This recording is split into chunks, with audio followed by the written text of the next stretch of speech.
Pentakosta ketiga. Apa yang dimaksud dengan Pentakosta ketiga? 1.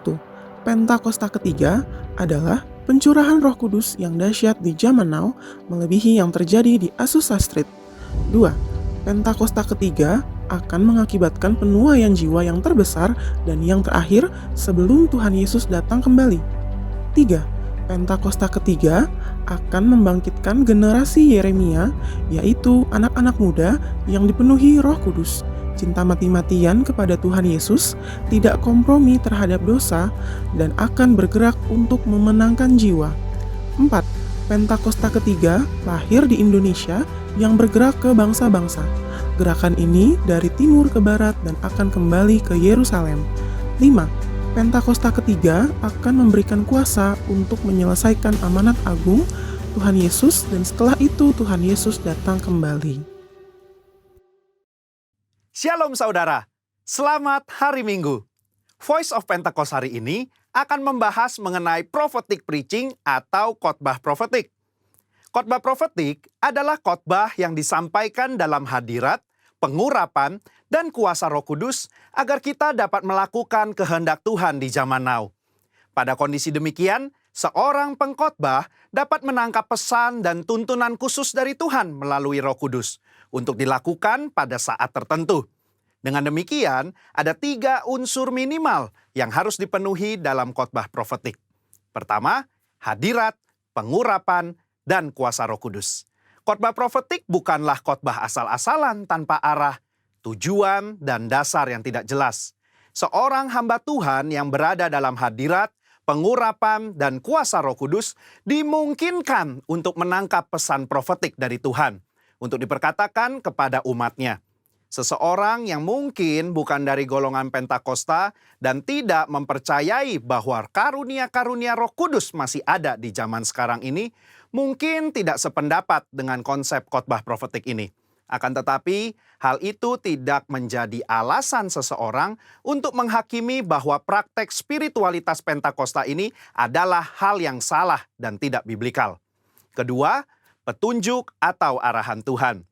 Di dalam Kisah Para Rasul 1 ayat 2, dikatakan bahwa sampai pada hari ia terangkat, sebelum itu ia telah memberi perintahnya oleh Roh Kudus kepada rasul-rasul yang dipilihnya.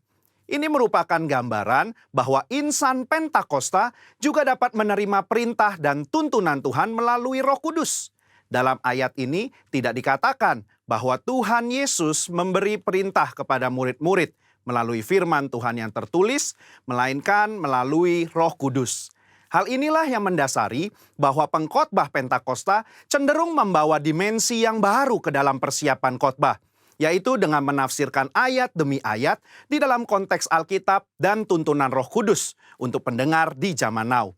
Yang ketiga, kehendak Tuhan pada zaman now. Ciri khas dari khotbah profetik adalah bagaimana memaknai firman Tuhan yang tertulis menjadi tuntunan roh kepada jemaatnya di setiap zaman. Kita percaya firman Tuhan berlaku dan aplikatif dalam setiap kondisi dan situasi. Nah, hal ini membutuhkan kepekaan dalam mendengarkan suara Roh Kudus atas apa yang Tuhan sedang katakan. Sebagai contoh, di dalam 2 Samuel 5 ayat 17-25, Daud sedang berperang dengan orang Filistin.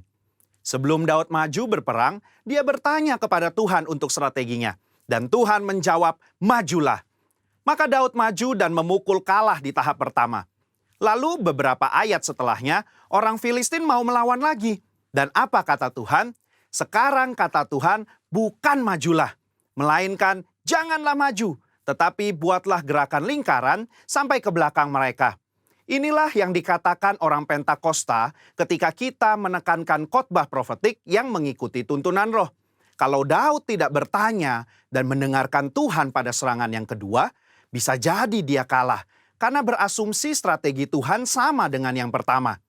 Umat Tuhan di zaman now juga harus peka dan dengar-dengaran dengan suara roh, apa yang menjadi tuntunannya hari demi hari dan minggu demi minggu. Sehubungan dengan pembahasan ketiga unsur khotbah profetik di atas, maka pesan Tuhan dalam khotbah profetik terkait menengking badai dan masuk dalam persembunyian bukanlah sebuah inkonsistensi maupun khotbah plin-plan yang membuat jemaat bingung melainkan pesan Tuhan yang progresif terkait dengan apa yang menjadi kehendak Tuhan yang harus disampaikan kepada jemaat untuk dilakukan. Alkitab juga memberikan contoh yang sangat kuat tentang khotbah profetik, di mana para rasul mencari solusi atas sebuah masalah dengan tuntunan Roh Kudus, firman Tuhan, dan komunitas orang percaya saat itu. Di dalam Kisah Para Rasul 15, di sana sedang terjadi masalah di gereja mula-mula, di mana orang non-Yahudi diminta untuk disunat dan mengikuti hukum Musa. Apa yang para pemimpin lakukan di dalam memutuskan hal tersebut? Kisah Para Rasul 15 ayat 15-17, Yakobus mengutip firman Tuhan dari Amos dan dia menafsirkan ayat tersebut menurut konteks pada zaman itu dengan menyederhanakan ratusan hukum Taurat menjadi beberapa hal saja, yaitu tidak boleh makan makanan yang dipersembahkan kepada berhala, jauh dari percabulan dan daging binatang yang mati dicekik, dan dari darah. Ketika mereka mengirim keputusan itu kepada gereja-gereja, itu adalah keputusan Roh Kudus dan keputusan kami. Ini adalah contoh nyata dari khotbah profetik yang menjawab masalah.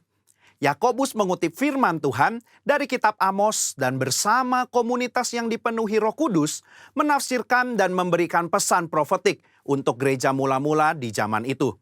Hal inilah yang mendasari bagaimana seorang pengkhotbah yang dipenuhi Roh Kudus harus bisa memberikan tuntunan kepada jemaat sesuai dengan kebenaran firman Tuhan pada zaman now. Kesimpulannya, khotbah profetik merupakan khotbah yang dihasilkan dari pengkhotbah yang berada dalam hadirat, pengurapan, dan kuasa Roh Kudus, di mana kondisi tersebut memungkinkan seorang pengkhotbah untuk mendapatkan tuntunan, arahan, dan pesan khusus dari Tuhan melalui Roh Kudus. Sebagai insan Pentakosta, kita juga menerima dan merindukan khotbah-khotbah yang profetik di seluruh komunitas kudus dimanapun kita berada. Pesan profetik ini memungkinkan seseorang untuk menangkap dan melakukan apa yang menjadi kehendak dan tuntunan Tuhan pada zaman di mana ia hidup. Sehingga dengan penuh keyakinan kita menjalani kehidupan yang berkemenangan bersama Tuhan. Amin. Saudara, untuk penjelasan lebih lengkapnya dari tim teologi kami, jangan lupa buka link yang ada di atas atau scan barcode yang tersedia. Tuhan Yesus memberkati.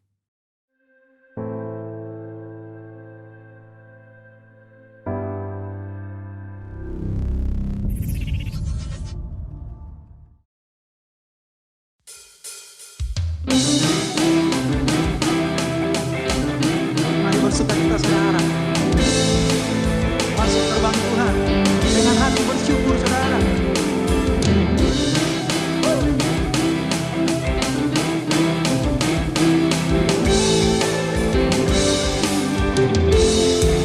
Kita sama-sama. Masuki gerbangnya dengan hati bersyukur, halamannya dengan pujian. Kataku hari ini harinya Tuhan, ku bersuka sebagai hidupku. Sekali lagi saudara. Dengan sukacita katakan sama-sama. Ku masuki gerbangnya dengan hati bersyukur, halamannya dengan pujian. Kataku hari ini harinya Tuhan, ku bersuka sebagai hidupku. Jadi akanku, oh jadi akanku, ku bersuka sebagai hidupku. Oh, jadi akanku, oh jadi akanku, ku bersuka sebagai hidupku.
bersuka sebab Dia hirangkanku.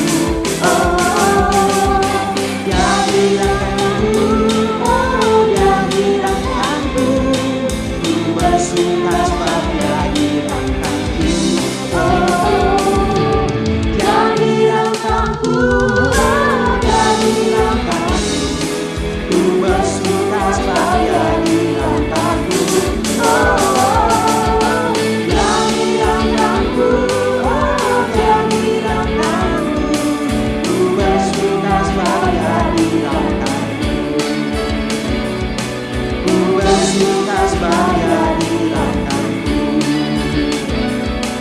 Ku bersuka sebab Dia hirangkanku. Haleluya. Terima kasih ya Tuhan. Kami bersuka cita semua pada Engkau bagi kami.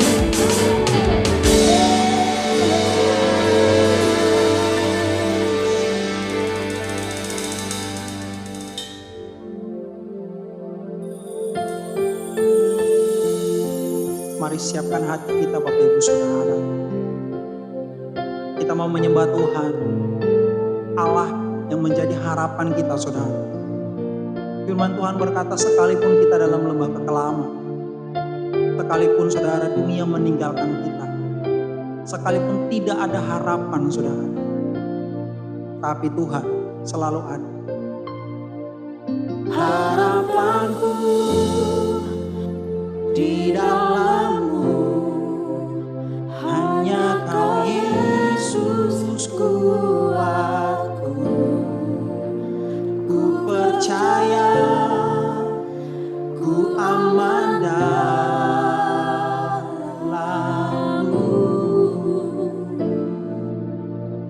Yesus, harapanku di dalam-Mu, hanya Kau Yesus kuatku.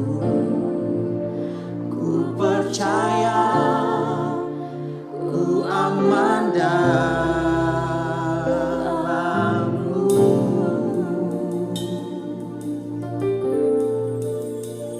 Oh,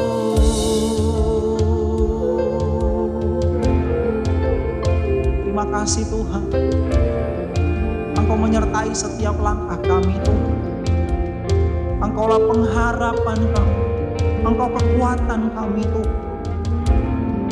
Kami mau berkata dengan hati kami Tuhan, thank you Lord. Terima kasih Tuhan. Harapanku di dalam-Mu, hanya Kau Yesus kuatku. Ku percaya, ku aman dalam-Mu.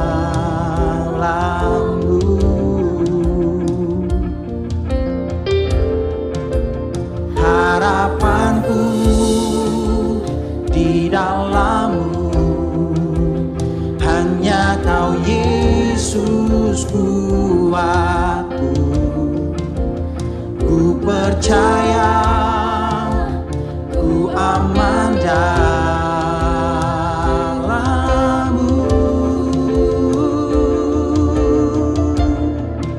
Tak pernah gagal rencana-Mu, terangi jalanku, kuasa-Mu sempurna.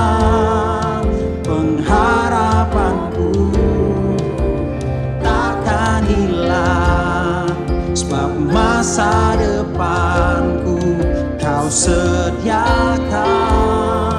Tak pernah gagal rencana-Mu, terangi hidupku, kuasa-Mu sempurna.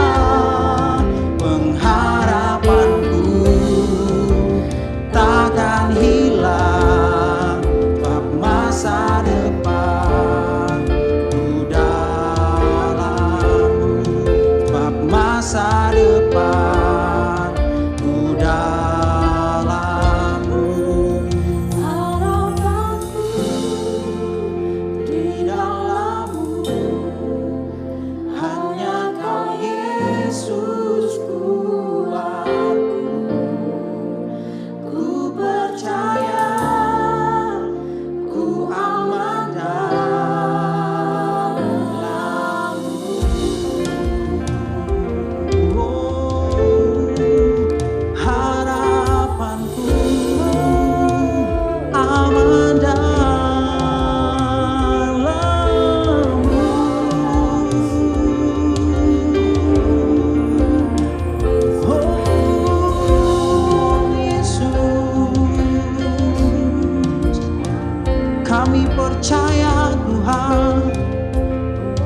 aman dalam-Mu Tuhan.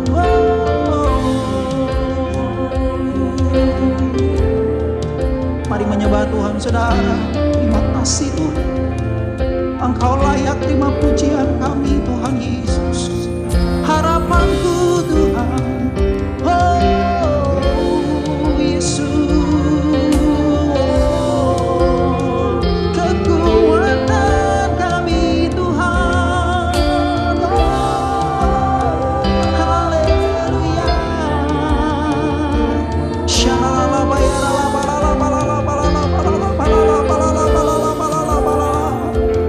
Engkau layak terima pujian kami. Biar nama-Mu ditinggikan Tuhan Yesus. Engkau layak Tuhan. Kami sanjung Engkau Tuhan. Haleluya.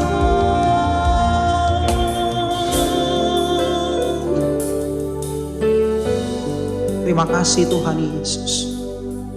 Ini pujian kami bagi-Mu Tuhan.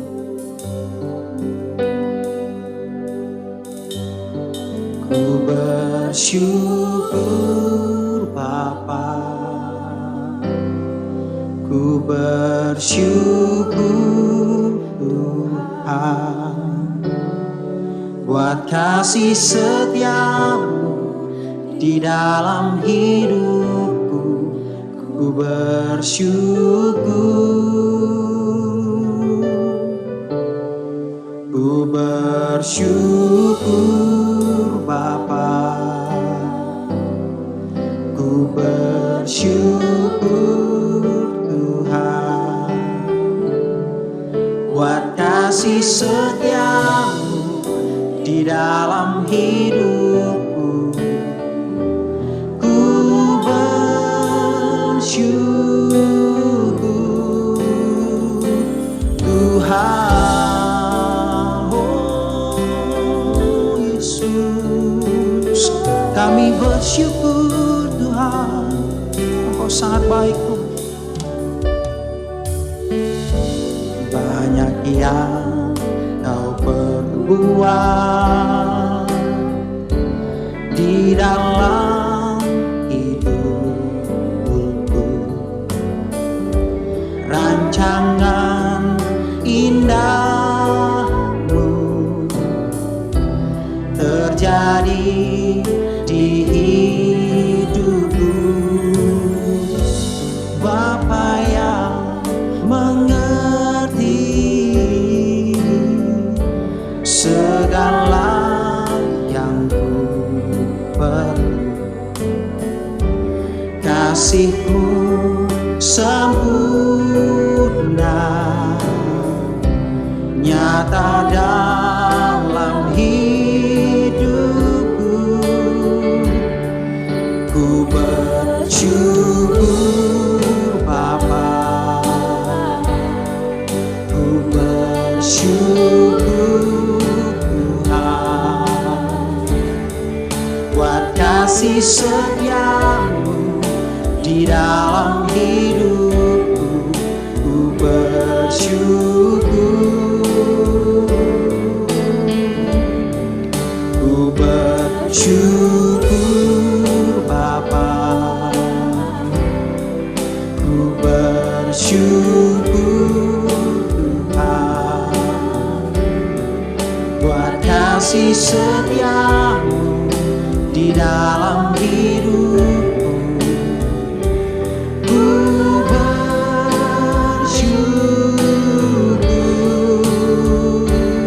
Tuhan,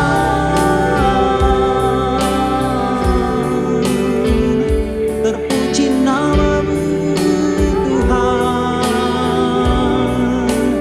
Haleluya. Kami naikkan pujian kami buat Allah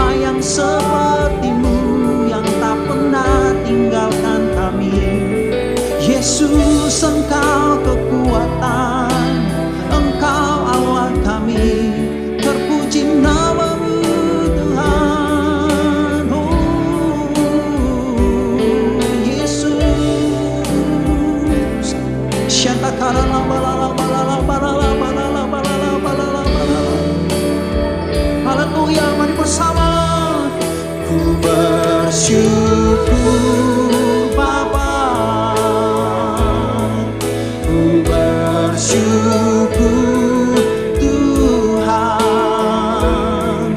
buat kasih setiamu di dalam hidupku.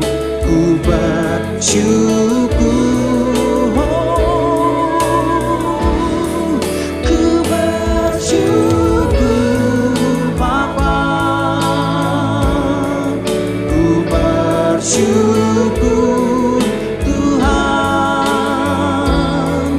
buat kasih setiamu di dalam hidupku. Ku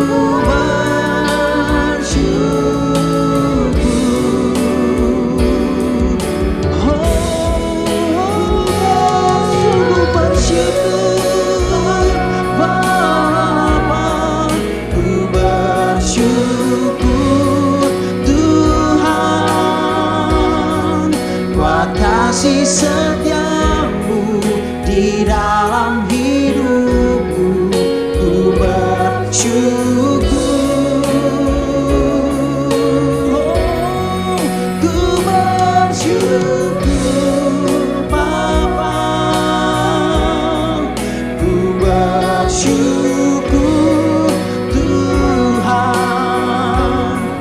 buat kasih setiamu di dalam hidupku, buat kasih setiamu, buat kasih setiamu di dalam hidupku. Ku bersyukur, ku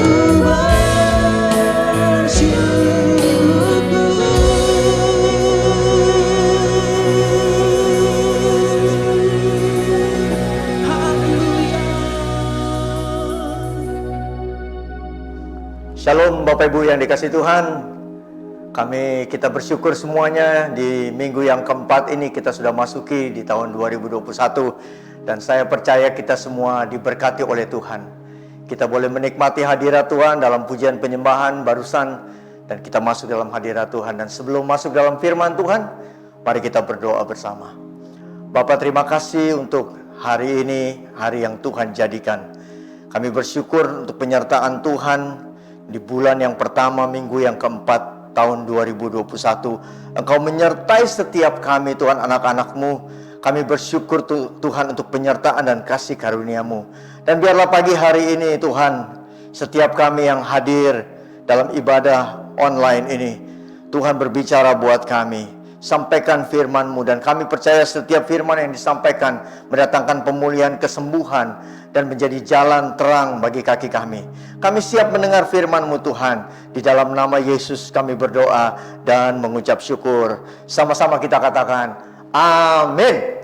Amin. Puji Tuhan, pagi hari ini kita buka dari Filipi pasal yang kedua ayat yang ke-12. Filipi pasal yang kedua ayat yang ke-12. Kalau saudara sudah mendapatkan ayatnya, kita lihat bersama-sama. Dikatakan dalam ayat 12 dan ke-13. Hai saudara-saudaraku yang kekasih, kamu senantiasa taat. Karena itu tetaplah kerjakan keselamatanmu dengan takut dan gentar. Bukan saja seperti waktu aku masih hadir, tetapi terlebih pula sekarang waktu aku tidak hadir. Ayat 13, karena Allah lah yang mengerjakan di dalam kamu, baik kemauan maupun pekerjaan menurut kerelaannya. Puji Tuhan.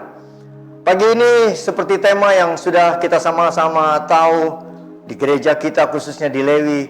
Bulan ini kita tetapkan sebagai, dan tahun ini Panikos tetapkan sebagai tahun integritas. Dan bulan ini kita mengambil tema yang sama dengan gembala pembina, gembala sidang kita, tahun integritas.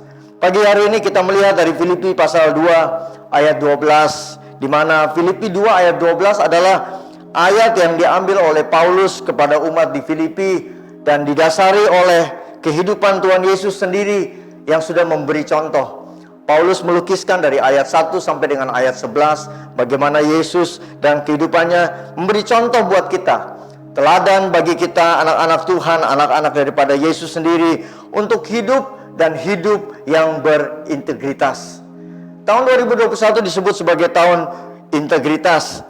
Dari ayat Filipi 2 ayat 12 sampai ayat yang ke-13 ada 3 hal minimal Bapak Ibu yang saya ingin sampaikan buat kita semua pada hari ini. Dan saya ingin membicarakan ciri dari orang yang memiliki integritas. Paling tidak ada 3 ciri dari orang yang memiliki integritas. Yang pertama, kita lihat bersama-sama. Yang pertama dari ayat 12 ini, saya dapati bahwa ciri daripada orang yang berintegritas adalah orang yang tetap taat. Katakan tetap taat. Tetap taat. Baik di hadapan orang ataupun sendirian. Itulah yang diminta oleh Tuhan. Sebagai orang percaya, tidak seharusnya kita hidup bersandiwara. Bersandiwara untuk dilihat orang. Artinya kita menyatakan kehidupan yang dualisme, bersandiwara, memiliki peran yang berbeda. Ada dualisme, ada kepribadian yang ganda dalam hidup kita. Bersandiwara juga berarti tidak utuh dan menggunakan topeng. Contoh Bapak Ibu, di tempat pekerjaan ada orang-orang yang hanya taat ketika atasan hadir. Kalau ada pemimpin, ada bosnya, baru kita taat, kita melakukan bagian kita. Mungkin di gereja juga, waktu ada gembala atau pemimpin kita, barulah kita memperlihatkan ketaatan kita, kebaikan kita di hadapan pemimpin. Nah, Tuhan mau kita tetap taat, baik di hadapan orang ataupun sendirian. Karena sebagai orang Kristen, Tuhan mau kita tidak bersandiwara atau memakai topeng. Kita harus tulus. Ya, ataupun waktu kita sedang melayani di mimbar. Ya, sekarang lagi online, tidak banyak orang yang bisa melihat. Di hadapan saya ada kamera dan saudara hanya melihat saya melalui layar saja. Tapi waktu kita offline, ada banyak jemaat, bahkan kalau ribuan jemaat. Ya, serasa kita seorang yang berdiri di depan dan seseorang yang dipakai oleh Tuhan, dan memang dipakai oleh Tuhan. Tetapi kita harus tetap taat, baik dilihat orang atau tidak dilihat orang. Lalu di dalam ayat yang ke-12 tadi dikatakan, hai saudara-saudaraku yang kekasih, kamu senantiasa taat atau tetap taat. Pertanyaannya, apa kita bisa tetap taat?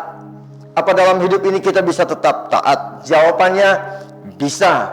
Bagaimana caranya? Ayat 13 berkata, karena Allah lah yang mengerjakan di dalam kamu baik kemauan atau keinginan, saudara, ya, keinginan untuk berbuat baik atau keinginan untuk hidup taat, maupun pekerjaan menurut kerelaannya, menurut anugerahnya, menurut kasih karunia-Nya. Jadi Tuhan itu yang memberikan kemauan dalam hati saudara. Tuhan juga yang memberikan kemampuan di dalam hati kita, sehingga apa yang kita inginkan sesuai dengan kehendak Tuhan, dan kita sanggup melakukan apa yang menjadi keinginan Tuhan, yaitu hidup taat, baik ada orang ataupun tidak ada orang. Seperti yang Yesus lakukan. Dia adalah contoh yang paling sempurna bagaimana seorang manusia dalam kemanusiaannya, Yesus hidup taat kepada Bapaknya 100% sempurna sampai mati di atas kayu salib. Di dalam Yesaya pasal 26 ayat yang ke-12, Nabi Yesaya katakan begini, ya Tuhan, Engkau akan menyediakan damai sejahtera bagi kami, sebab segala sesuatu yang kami kerjakan, Engkaulah yang melakukannya bagi kami. Dengan kata lain, kalau kita sudah taat, itu semua bukan karena kekuatan kita. Ayat 13 tadi berkata bahwa Tuhanlah, Allah lah yang mengerjakan baik di dalam kita keinginan. Jadi kalau saudara mau melakukan yang taat, mau hidup taat di hadapan Tuhan, itu semua bukan karena keinginan kita, tapi Tuhan melalui Roh Kudus-Nya di dalam kita membangkitkan keinginan itu. Dan Tuhan juga yang memberikan kekuatan, sehingga waktu di kantor, waktu kita sebagai hamba Tuhan, di luar pelayanan kita, di luar mimbar, di luar pekerjaan, di luar keluarga, saudara sanggup hidup taat meskipun orang tidak melihat saudara. Ini adalah bagian integritas yang Tuhan mau dari hidup kita. Ciri yang pertama dari orang yang hidupnya punya integritas adalah orang itu taat, tetap taat baik di hadapan orang ataupun sendirian. Puji Tuhan. Yang kedua, Bapak Ibu, apa yang menjadi ciri daripada orang yang hidupnya berintegritas atau memiliki integritas? Dari pembacaan dan perenungan saya dapati bahwa yang kedua, ciri orang yang berintegritas adalah orang yang mau menyenangkan hati Tuhan, bukan menyenangkan hati manusia. Nah, itu ciri yang kedua. Ciri yang kedua, kita lihat dari Efesus pasal 6 ayat yang ke-6. Efesus pasal yang ke-6 ayat yang ke-6 berkata demikian. Jangan hanya di hadapan mereka saja untuk menyenangkan hati orang, tetapi sebagai hamba-hamba Kristus yang dengan segenap hati melakukan kehendak Allah. Kolose 3 ayat 22, ada dua ayat yang saya mau bagikan. Yang kedua, Kolose pasal yang ketiga ayat yang ke-22 berkata demikian. Hai hamba-hamba, taatilah Tuhanmu yang di dunia ini dalam segala hal. Jangan hanya di hadapan mereka saja untuk menyenangkan mereka, melainkan dengan tulus hati karena takut akan Tuhan. Jadi yang kedua, Bapak Ibu, apa yang menjadi ciri orang yang berintegritas atau hidupnya punya integritas? Yang kedua adalah orang itu mau menyenangkan hati Tuhan, bukan sekedar menyenangkan manusia. Kita menjadi hamba bukan untuk dilihat manusia, melainkan kita melakukan sesuatu seperti yang Efesus 6 tadi katakan, Kolose 3 tadi katakan bahwa kita melakukan sesuatu dengan tulus, dengan sepenuh hati. Dikatakan bahwa jangan hanya melakukan seperti mau menyenangkan orang. Kita melakukan harus tulus. Dilihat atau tidak dilihat, kita menyenangkan Tuhan terlebih dahulu. Dan otomatis orang akan merasakan bahwa kita bekerja dengan tulus, hidup dengan tulus. Apa saja yang kita lakukan, perkataan, perbuatan kita, semuanya kita lakukan dengan tulus. Bukan supaya dilihat orang atau punya motivasi lain. Dari hati yang tulus melayani, bekerja dengan hati yang tulus. Di dalam Matius pasal yang ke-6 ayat 1-18, Yesus pernah mengajarkan bahwa berdoa ada 3 hal. Berdoa, berpuasa, dan juga memberi. Lakukan semuanya itu tanpa dilihat orang. Itu sebabnya Yesus katakan di dalam Matius pasal yang ke-6, kalau kamu berdoa, masuklah ke dalam kamarmu, tutuplah pintu, berdoalah di tempat yang tersembunyi. Biarlah Bapamu melihat yang ada di tempat yang tersembunyi, dan Dia akan memberkati kita secara terbuka, saudara. Rewardnya, upahnya yang Tuhan berikan waktu saudara melakukan bukan untuk dilihat orang, tapi dari hati yang tulus. Saudara berdoa, saudara berpuasa, saudara memberi untuk menyenangkan Tuhan, bukan untuk mendapat pujian dari manusia.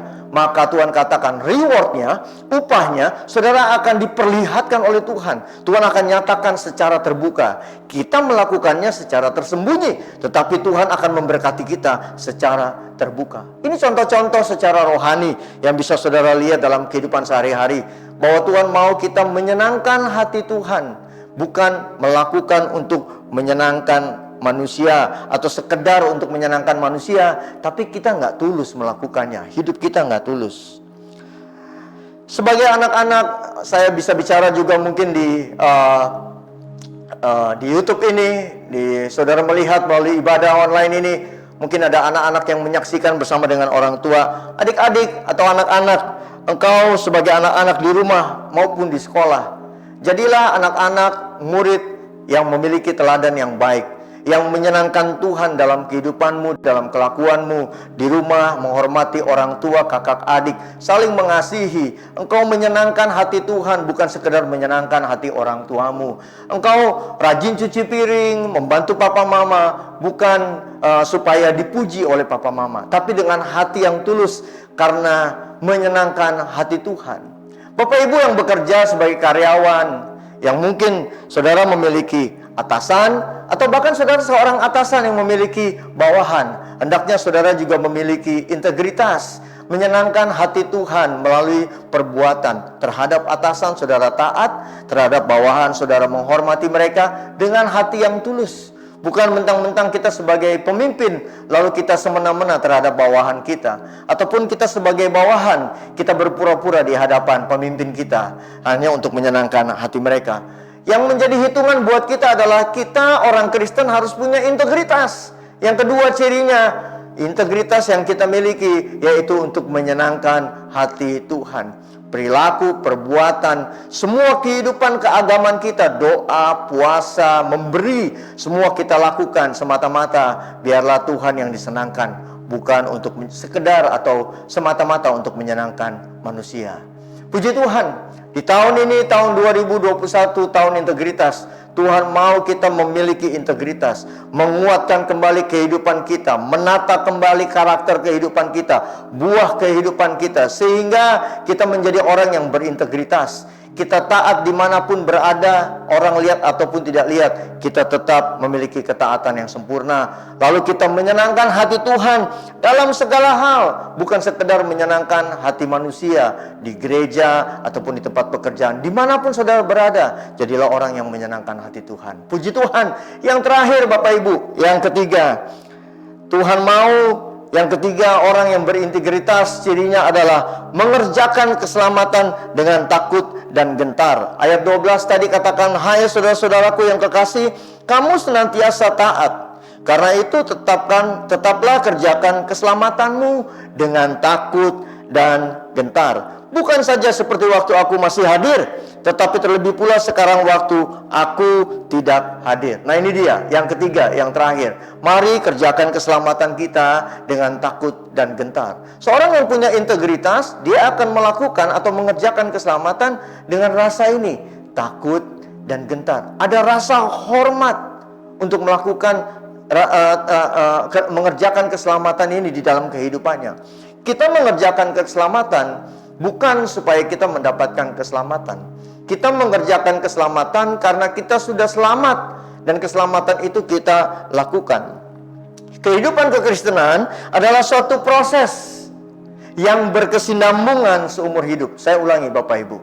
Saudara menjadi Kristen adalah suatu kehidupan yang bersifat proses yang berkesinambungan terus-menerus seumur hidup saudara, yang melibatkan pertobatan, melibatkan iman, melibatkan ketaatan, melibatkan pelayanan, dan melibatkan ketekunan dalam hidupan kita. Itu sebabnya kita harus tekun melakukan atau mengerjakan keselamatan kita. Mengerjakan di dalam bahasa Inggrisnya itu digunakan kata workout. Saudara tahu ya, kalau pergi ke gym atau fitness, saudara melakukan workout. Sedang apa? Lagi workout, sedang olahraga. Nah, saudara mungkin tahu Aderai. Dulu waktu kecil kurus saudara, kurus ceking. Tapi waktu dia workout, keluar otot-ototnya. Sama dalam kekristenan kita. Tuhan mau kita mengerjakan atau workout keselamatan kita. Yang tadinya belum kelihatan buahnya, maka menghasilkan buah. Seperti Aderai, yang tadinya tidak kelihatan ototnya, menjadi terlihat ototnya. Itu yang Tuhan mau, mengerjakan keselamatan. Bukan untuk selamat, tapi untuk mengeluarkan buah-buah keselamatan itu dalam kehidupan saudara. Bagaimana kita caranya melakukan atau mengerjakan keselamatan? Alkitab katakan dengan takut dan gentar. Kenapa harus dengan takut dan gentar? Ini alasan yang waktu saya renungkan firman ini. Ternyata kita harus melakukan atau mengerjakan keselamatan dengan takut dan gentar, karena kita melakukannya di hadapan Allah yang tidak terlihat. Ayat yang terakhir Bapak Ibu, Efesus 6 ayat 5 berkata begini, hai hamba-hamba, taatilah Tuhanmu yang di dunia dengan takut dan gentar. Di dunia saja kita harus taat dengan takut dan gentar. Apalagi Bapa yang tidak terlihat, Tuhan yang tidak terlihat. Kita harus mengerjakan keselamatan kita dengan takut dan gentar. Kenapa? Karena Tuhan tidak terlihat. Saudara mau bersembunyi dimanapun dan tidak melakukan atau tidak mengerjakan keselamatan saudara, saudara masih jatuh bangun di dalam dosa. Dia Allah yang melihat segala sesuatu di dalam kegelapan. Bahkan dia bisa menembus hati nurani kita, dia bisa melihat yang paling dalam dari kehidupan kita. Itu sebabnya kita harus melakukan, menjalankan kehidupan kita, mengerjakan di tahun 2021 ini, kerjakan keselamatan Bapak Ibu Saudara semuanya dengan takut dan gentar akan Tuhan. Kesimpulan buat kita semua, Dalam anugerahnya, Tuhan menyediakan semua yang kita butuhkan untuk hidup saleh. Dia juga yang menggerakkan kemauan dan kemampuan dalam hidup saudara. Bapak Ibu yang mendengar pagi hari ini firman yang singkat yang kita sama-sama boleh dengar di tahun 2021, tahun integritas. Ada 3 ciri dari orang yang memiliki integritas. Yang pertama, orang itu tetap taat di hadapan manusia ataupun tidak ada orang. Yang kedua, dia tetap menyenangkan hati Tuhan dalam segala yang dia lakukan, bukan sekedar untuk menyenangkan hati manusia. Yang ketiga adalah mengerjakan keselamatan dengan takut dan gentar. Semuanya sanggup saudara lakukan, saya lakukan. Saya pun masih banyak belajar, kita pun masih banyak belajar dalam kehidupan ini. Kehidupan kekristenan kita adalah sesuatu yang berjalan terus sepanjang umur hidup kita. Saya percaya Bapak Ibu, tahun 2021, mari andalkan Tuhan. Dia yang memberikan kemampuan dan juga melimpahkan kemampuan melalui Roh Kudusnya yang ada di dalam saudara, sehingga saudara dan saya disanggupkan untuk memiliki atau menjadi orang Kristen yang berintegritas. Selamat menjalankan kehidupan yang berintegritas, dan biarlah semua dari kita diberkati oleh Tuhan sepanjang 2021 ini. Kita boleh memasuki kehidupan yang penuh dengan integritas. Mari kita berdoa. Bapa, terima kasih. Kami mengucap syukur, hamba selesai berbicara. Meskipun singkat, hamba percaya Tuhan Roh Kudus sanggup menguraikan dan lebih lagi berbicara dalam hati kami pribadi lepas pribadi, sehingga kami boleh mengerti. Dan tidak hanya mengerti, tapi kami mau melakukannya, dan juga kami sanggup melakukannya. Karena kami tahu di luar kami tidak dapat melakukan semua kehendak Tuhan. Tapi bersama dengan Kristus dan bersama dengan Roh-Nya, kami sanggup dan cakap melakukan segala perkara di dalam Tuhan. Tuhan, tolong setiap kami yang menonton, tolong setiap kami yang hadir di rumah dalam ibadah online ini. Tuhan memberkati, yang sakit Tuhan sembuhkan, engkau yang sakit terima kesembuhan dalam nama Yesus. Yang membutuhkan pertolongan, Tuhan tolong dan berikan jalan keluar. Tuhan, waktu kami berseru, waktu kami mendengar firman-Mu, kami percaya ada pertolongan di dalam Yesus. Ada nama Yesus yang berkuasa untuk menolong kami dalam segala perkara. Dan kami bersyukur Tuhan, hidup kami dibentuk terus untuk berbuah-buah, mengerjakan keselamatan kami dengan takut dan gentar, sehingga kami boleh memperoleh upah kami di masa yang akan datang. Terima kasih Bapa, kami bersyukur buat firman-Mu. Berkati setiap umat-Mu, dan di dalam nama Tuhan Yesus kami berdoa dan mengucap syukur. Sama-sama katakan amin. Tuhan Yesus memberkati.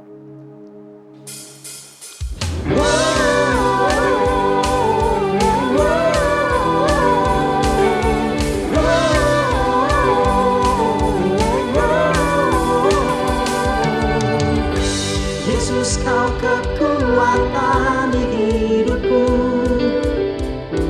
takkan gentar langkahku.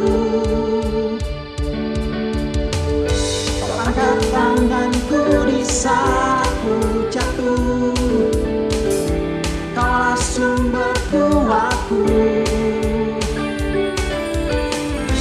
Lembah yang kelam kan ku lewati, sebab Engkau sertaku. Dengan imanku ku diselamatkan oleh kuasa Yesusku. Ku angkat tanganku, ku sorakan haleluya. Namamu berkuasa, surga bumi nyatakan. Ku angkat tanganku, nyatakan Kau hebat, Allah yang perkasa, berkuasa selamanya.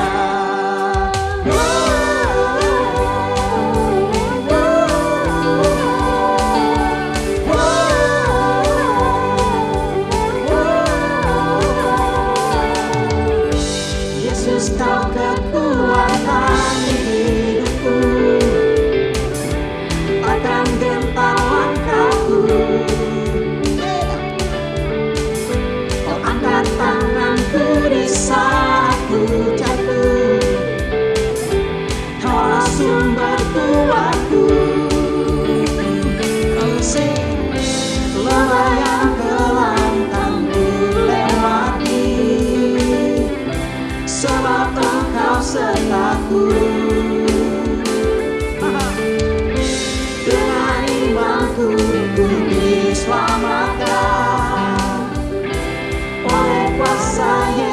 Yesusku.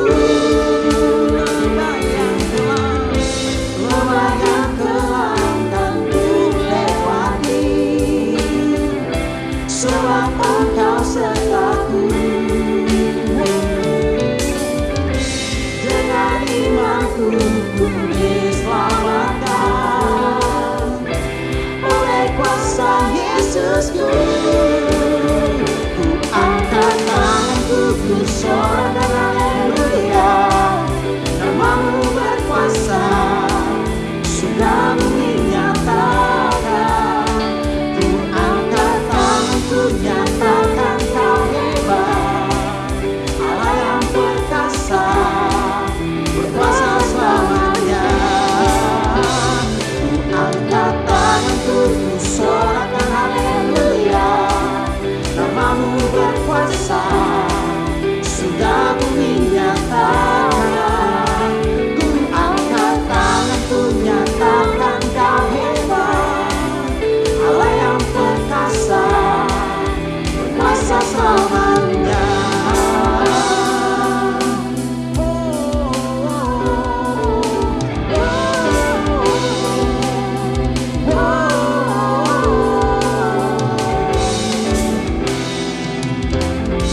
Sama-sama saudara.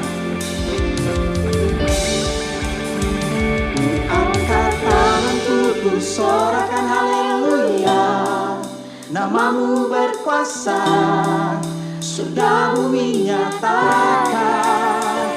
Ku angkat tanganku, nyatakan kau hebat, Allah yang perkasa, berkuasa selamanya.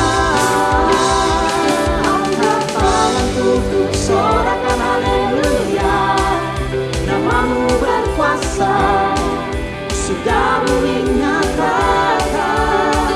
Ku angkat tanganku, nyatakan kau hebat, Allah yang perkasa, berkuasa selamanya.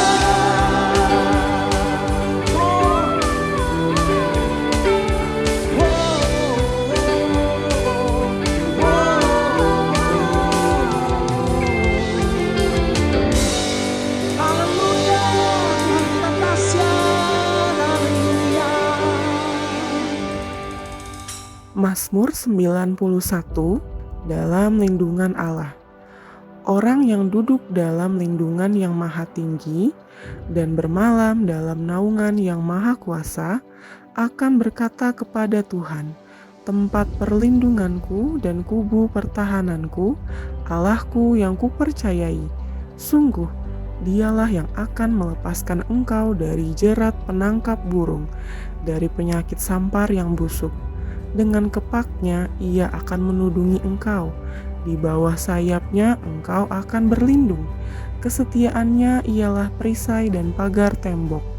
Engkau tak usah takut terhadap kedahsyatan malam, terhadap panah yang terbang di waktu siang, terhadap penyakit sampar yang berjalan di dalam gelap, terhadap penyakit menular yang mengamuk di waktu petang.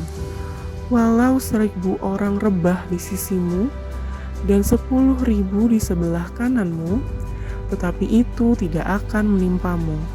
Engkau hanya menontonnya dengan matamu sendiri dan melihat pembalasan terhadap orang-orang fasik. Sebab Tuhan ialah tempat perlindunganmu, yang maha tinggi telah kau buat tempat perteduhanmu. Malapetaka tidak akan menimpa kamu, dan tulah tidak akan mendekat kepada kemahmu. Sebab malaikat-malaikatnya akan diperintahkannya kepadamu untuk menjaga engkau di segala jalanmu.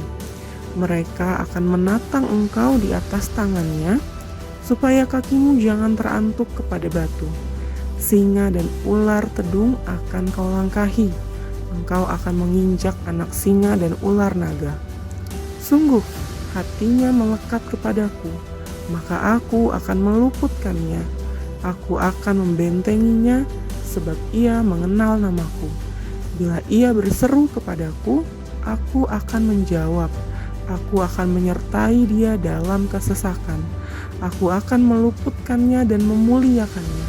Dengan panjang umur akan kukenyangkan dia, dan akan kuperlihatkan kepadanya keselamatan daripadaku. Mari saudara, kita angkat kedua tangan kita untuk menyambut doa berkat. Kiranya berkat perlindungan, anugerah demi anugerah, dan damai sejahtera melimpah dari Allah Bapa, kasih yang sempurna di dalam Tuhan kita Yesus Kristus, persekutuan yang manis dengan Roh Kudus, pertolongan kuasa dan penghiburannya, menyertai, memberkati kita semua dari saat ini, hingga Yesus datang menyemput kita semua di awan yang permai, dan kita akan bersama dengan Yesus kekal untuk selamanya. Mari semua yang percaya dan sudah terima berkat Tuhan, sama-sama kita katakan, amin.